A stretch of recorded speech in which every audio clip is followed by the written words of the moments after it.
दे दिया कि 31 अक्टूबर को हर हालत में हम जो है सर्टिफिकेट का सत्यापन करा लेंगे। अभी किस आधार पर बोल रहे हैं? अब वो अपर मुख्य सचिव महोदय, माननीय शिक्षा मंत्री जी और माननीय प्राथमिक शिक्षा निदेशक महोदय हमसे ज्यादा बेहतर जानते होंगे किस आधार पर उन्होंने कहा है, डेडलाइन दिया है। जहां तक मुजफ्फरपुर का प्रश्न है, मुजफ्फरपुर एक ऐसा जिला है जहां पर सबसे ज्यादा नुक्ताचीनी वहां के जिला शिक्षा पदाधिकारी करते हैं। ये शुरू से ही देखा जाएगा। क्योंकि मैं आपके चैनल के माध्यम से इसलिए बोल रहा हूँ कि चूंकि मुजफ्फरपुर में मैं भी फॉर्म फिलअप करने गया था, बहुत तरह की चीजें, टिकट साट के दीजिए, नहीं दीजिएगा, क्योंकि हम भी वहां पर टिकट साट करके आवेदन दिए थे। सबसे ज्यादा अगर कानूनी अगर किताब का ज्यादा है तो मुजफ्फरपुर के डीओ साहब, लेकिन जहां पर उनको काम करना चाहिए वहां पर नहीं करते। जैसे पारू जो ब्लॉक में हुआ था, पारू ब्लॉक में जब हुआ 34 जो पंचायत का काउंसलिंग हुई और 34 पंचायत में धांधली हुआ, उसकी आवेदन दिया गया, पेपर में आया, सचिवालय में आवेदन दिया गया, उस पर उनको डीओ साहब को कोई कार्रवाई करने के लिए नहीं है।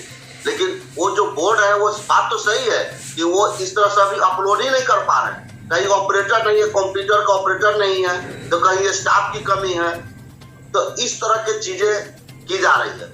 और एक चीज मैं आपको बता रहा हूँ कि जो जितने भी जिले में अभी जो कार्यक्रम चल रहे हैं अपलोड करने का या कोषांग गठन का या कंप्यूटर में जो सूची तैयार करने की, पैकेट तैयार करने की, या जो जाने वाले विशेष दूत हैं उनका नाम की घोषणा करने की, ये जो सारे काम चल रहे हैं उसमें इस तरह का काम किया जा रहा है। कहीं पर जो है वो वीडियो को पावर बनाया गया, वीडियो को दिया गया है और वीडियो जो वहां पर जो प्रखंड शिक्षा पदाधिकारी को जिम्मेवारी दिए हुए हैं और वो अपनी जिम्मेवारी किसी और को दे रहे हैं। यानी कोई भी जिम्मेवारी अपने ऊपर लेना नहीं चाहते, हमारी जिम्मेवारी दूसरे पर, दूसरे की जिम्मेवारी तीसरे पर।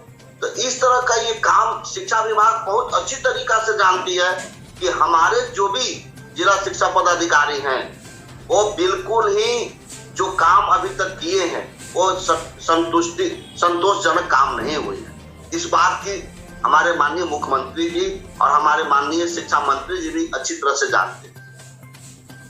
जहां तक एक लेटर निकला है, उस लेटर का मैं आपको जवाब दूं कि ये लेटर निकला है कि ये जनता दरबार करेंगे और जनता दरबार में उस जिला की जो समस्या होगी वहां समाधान हो जाएगा। चलिए, इसको हम अच्छा मानते हैं कि जो जिला की समस्या उस जिला में समाप्त हो जाए।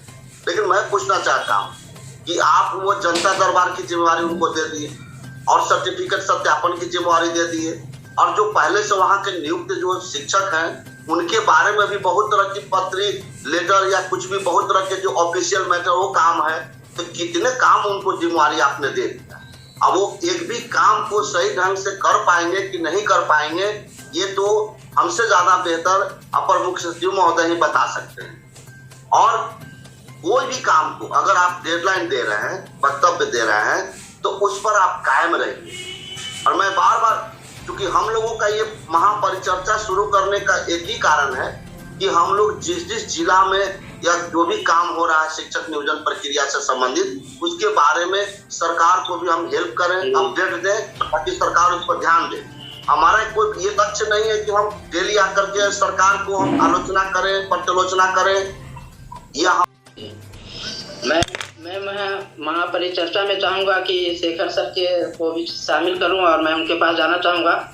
सर, अभी कुछ दिन पहले एक लेटर जारी हुआ था राज्य निर्वाचन आयोग के द्वारा, जिसके द्वारा माध्यमिक और उच्च माध्यमिक जो नियोजन इकाई थी उस पर रोक लगा दी गई थी। और आज अखबार के माध्यम से ये खबरें आ रही हैं कि पंचायत शिक्षक की नियुक्ति के लिए भी जो काउंसलिंग होनी थी उस पर रोक लगा दी गई है।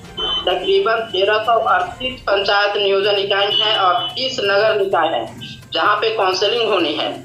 तो सर, आप क्या कहना चाहेंगे कि ये जो हमारी जो व्यवस्था है, पहले जब शिक्षा मंत्री के द्वारा कहा गया था कि पंचायत चुनाव का कोई असर नहीं होगा इस पे और काउंसलिंग हो जाएगी, और आपका भी अभी काउंसलिंग नहीं हुआ है, तो आपको भी तत्परता होगा कि सर जल्द से जल्द काउंसलिंग हो जाता मेरा भी। तो ये जो शिक्षा विभाग कर रही है सर, इस पे आपका क्या ओपिनियन है? जी अनिल जी, आपने बहुत अच्छा सवाल पूछा है, क्योंकि सरकार जो है शुरू से ही ये टीईटी जब हुआ था उस समय से ही बहाली करने की मंशा में नहीं थी। रोज नए बहाने बनाती है। टीईटी लेने के लिए भी कोर्ट के माध्यम से ही ये संभव हो पाया था। कोर्ट जब तक आदेश नहीं देती है तब तक सरकार कुछ भी करने की स्थिति में नहीं होती है। किसी न किसी तरह बहाली को लटकाना चाहती है। कभी कहेगी ये उनका काम है, कभी उसका काम है, कभी दूसरे के माथे डाल देगी कि भाई ये नहीं कर रहे हैं तो मैं लटका हुआ है मामला। मतलब रोज कुछ नए बहाने बनाती है और एक डेडलाइन दे देती है हर काम के लिए कि आप इस तारीख तक इंतजार कीजिए, ये हो जाएगा। इसलिए ऐसा किया जाता है कि छात्र कुछ दिन तक अभ्यर्थी जो है वो शांति से रहें, ज़्यादा हंगामा न करें। कुछ दिन 2-3 महीने का टाइम दे देंगे, उस दौरान लोग शांति से बैठे रहें, कुछ न करें। फिर 2-3 महीने बाद देखा जाएगा, कुछ नया बहाना बनाया जाएगा। इसी चक्कर में सरकार शुरू से लगी है। नहीं तो 2017 में जो टीईटी हुआ, 2021 तक भी बहाली नहीं हो पाई है। तो इसका कारण क्या है? रोज नए बहाने बनाना केवल, और कुछ नहीं है। और शिक्षक अभ्यर्थियों की हालत ऐसी होगी कि वो समंदर के किनारे बैठे हैं और उनकी प्यास नहीं बुझ पा रही है। आप समझ सकते हैं कि पूरा समंदर उनके सामने है और वो प्यासे बैठे हैं। जी जी बिल्कुल।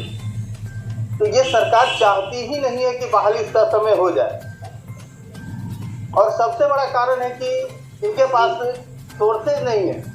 आखिर बहाली कर भी लें तो ये उनको सैलरी देने की स्थिति में, जो वर्तमान शिक्षक है उनको सैलरी के लिए ये परेशान करते हैं, 5 महीने 6 महीने लटकाते हैं। तो आप समझ सकते हैं कि ये बहाली कर भी लेंगे तो इनके औकात में नहीं है कि उनको पैसा दे सके। रेवेन्यू का सोर्स ही नहीं है इनके पास, करेंगे क्या? तो इसीलिए बहाने बनाते हैं रोज कि जितना दिन लटके अगला कुछ उपाय देखा जाएगा। तो हम लोग इस चक्कर में ना पड़े और सरकार से मांग अपनी जारी रखें कि ये जल्दी से जल्दी जो हमारे चयनित अभ्यर्थी हैं या जिनकी काउंसलिंग नहीं हुई है, उनका जो भी काम बाकी है उसको पूरा करें और नियुक्ति पत्र दें। जी जी।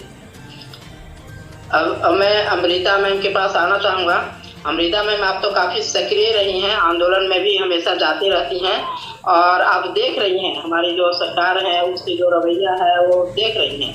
और अखबार के माध्यम से भी आ रहा है कि अभी तक सरकार के द्वारा काफ़ी लेट लतीफ़ी किया जा रहा है। अभी भी मैम कई जगह ऐसे हैं जहाँ पर अभी तक जो आवेदन किए गए थे, कंप्लेंट शिकायत किया गया था, जबकि 7 अगस्त को काउंसलिंग हुआ था। जैसे एक ताज़ा उदाहरण जाले का है, अभी तक शिक्षा विभाग उसको निपटा नहीं पाई है।